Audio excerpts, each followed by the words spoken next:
Camelback. And we welcome in Tom Candiotti, who's going to be working the game tonight, DBacks and Giants. Tom, it's Jimmy B and Manuch. Every time you see a knuckleballer, I'm just real curious, does anybody throw like you used to throw, or Hoyt Wilhelm, Charlie Huff, or the Negroes? Does anybody throw like that anymore? I tell you what, if you would have had Mike Piazza or Sandy Alomar Jr. listening to that open, they would probably have something really different to say about it. Trust me. That's great. But I will say that it's really kind of dying out. I worked with a kid with the Padres organization a couple of years ago in the fall league here. And he's in AA and AAA, kind of going back and forth, struggling a little bit. So he's the only guy that I've known about now that at least has contacted me for some help and some guidance. But so far, it's that radar gun seems to be kind of taking over everything. And you're seeing kind of a dying breed right now. Well, with a lot of that, I think that, some guys, it's interesting you say that, Tom. If they go 5-6 innings, it's by committee anymore. So that guy that can go, I think of knuckleballers, it seemed like you guys could pitch almost every day if you could. It seems that the specialization with the bullpen has maybe eliminated that knuckleballer. It might have, yeah. It's, there's been some really good knuckleballers, not just starters, but also relievers. Hoyt Wilhelm was a reliever for a long time and really effective, and then he made the jump to being a starter. But you think about, you have with all these hard throwers, a guy going out there throwing for 5-6 innings, and then all of a sudden you bring a knuckleballer in for once through the order. Do you know how messed up those swings would be? Yes. And not only for the knuckleballer, but for the guy that's coming in after him that's throwing 98 again. Yeah. So, if you can find an effective knuckleball, and that's, I think, one of the big things. There's been guys that have tried to throw the knuckleball and stuff, but, it's hard to find, a good knuckleball pitcher, with lasting power that, can adapt to either starting or relieving and more importantly, be able to throw strikes, not just walk the yard. Tom Candiotti, DBacks radio color analyst, joining us here on the Right Toyota Guest Line. Rock Manucci and Jimmy B. Wait, look at the DBacks. They're still hanging around 37 games in, Tom. They're only 2.5 games back. They've lost throughout the last 4 and 5-5 in the last 10, somewhat keeping pace with the Dodgers. And Christian Walker's caught fire earlier this year. And so wait until after the All-Star break. Yeah, I think, everyone's a little bit disappointed right now in this homestand because, I know they're 3-3, but it's a homestand where you really thought you could really make some ground. They went through a really difficult part of their schedule early on, but with this homestand here, when you're playing the Nationals, the Marlins, and now the Giants, and no disrespect to those teams, but it's not like you're playing the Padres and the Dodgers and the Yankees.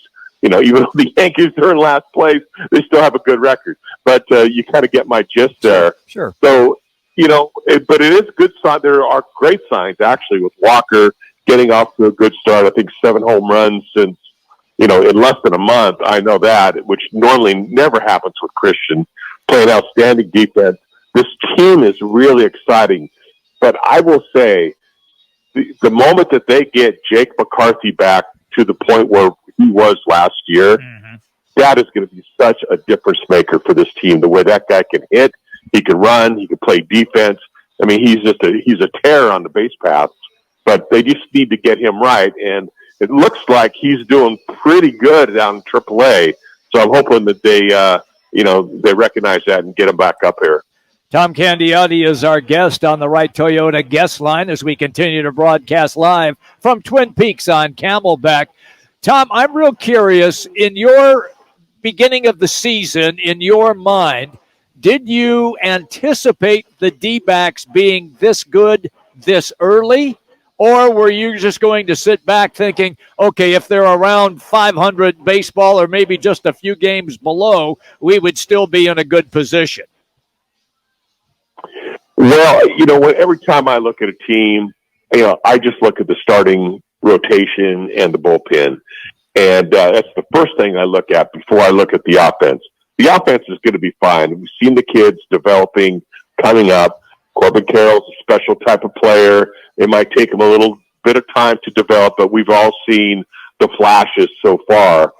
And, so a lot of these young kids, they're going to be, the consistency is not quite going to be there yet, but you can see the talent level that they have. And once they establish that, they're going to take off. But to me, boy, it's just the pitching. You look at, Gallen and Merrill Kelly, and you're going, okay, I'm feeling really good about those two, right? And the other ones, trying to get some consistency and trying to figure out, how they can be successful on the major leagues. I mean, they're trying to figure all this out. And it's not, it's not an easy thing. It takes sometimes, 10 starts, sometimes 20 starts, for these guys to get healthy. The bullpen is another one. Torrey really likes going to the bullpen a lot. And so a lot of times he cuts outings off from starters. So the bullpen is going to get used quite a bit. There must be 5 or 6 guys, it seems, that have 16, 17 appearances already in this season. So that's one thing to kind of watch, but I think they really need to kind of get this pitching situated. If they do, then they can make some noise. And you're right, Tom. There's 6 that have got 16 plus innings, or games, I should say, games played in that scenario. Speaking about the starting rotation, with a young group like this, obviously seems like they've got the upper hand because a lot of these batters who've played for several years don't know what's coming at them or don't have the book on that individual. At what point do the adjustments happen? Is that after the All-Star break from the starting rotation, young guys, to that hitter figuring them out and then having to refigure that hitter out? And how does that work? You think about that? Isn't that the beauty of baseball? Yes. Go figure out that question, right? But no, sometimes, it just takes volume for guys. Yeah. And unfortunately, while some guys can go out and they just have such superior stuff that they can just go out and try to outstuff guys. Yeah. Most guys, you have to have the good stuff, but then you have to learn how to pitch. You have to be able to learn how to locate and be able to put that fastball when you have to, right on the outside corner. 3 minutes. Throw a changeup in a 2-1 or 2-1 count, a 2-0 count, a 3-1 count. You have to be able to throw your off-speed pitches even more so in today's game than in previous years.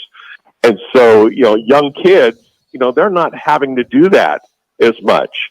And so it's a different type of baseball game when you get to the major leagues, because like you said, everyone knows what you throw. They know your velocity. They can tell everything about, what you have. So it's about the guy on the mound making pitches, and you've got to make them to be successful. Well, the one guy that everybody's having a hard time, except for the last outing, to figure out is Zach Gallen. 2.36 ERA, 5-1 on the year. Aside from the last outing, he seems to be in total command right now, Tom. Yeah, he really does. I mean, you've seen it last year with the way he put together that streak last year. He was doing it again this year. 2 minutes. The guy also that there's plenty of pitchers out there that have way better stuff than Zach, right? But Zach knows how to pitch, and he's able to locate. I think he's only got like 5 walks this year or something like that. Mm-hmm. I think the last time I was prepping before his game. So, he makes him put the ball in play. He's got the ability to strike guys out, and he reads swings so well. And so when he needs to throw a changeup behind an account, he can dial that up just like nothing. Same with his curveball, same with his cutter. I mean, you can't hit on any pitch against that guy, when you're a hitter. And he's been spectacular. So when the Suns and DBacks are playing almost back-to-back, does Tom Candiotti have his driver just like drop him off in the front area there, and then you just text him after the post-game show? Is that how that works for you? Man, wouldn't it be fun if you can kind of do this remotely? Hey, let's go to the Suns game and 1 minute. We'll 1 minute there, and then watch the game. That would be great. But I guarantee you, we'll have one of the TVs on in the booth. We'll have the Suns game on, so we can keep keep track of the game. Well, if you got any game down low, DA is not going to be starting, and I'm sure that Landale and Bismo will probably foul out using their 12 fouls. They might be calling one Tom Candiotti a little size down low to do a little bang ball against the Joker. I'll go try to put somebody out for him. That's about it.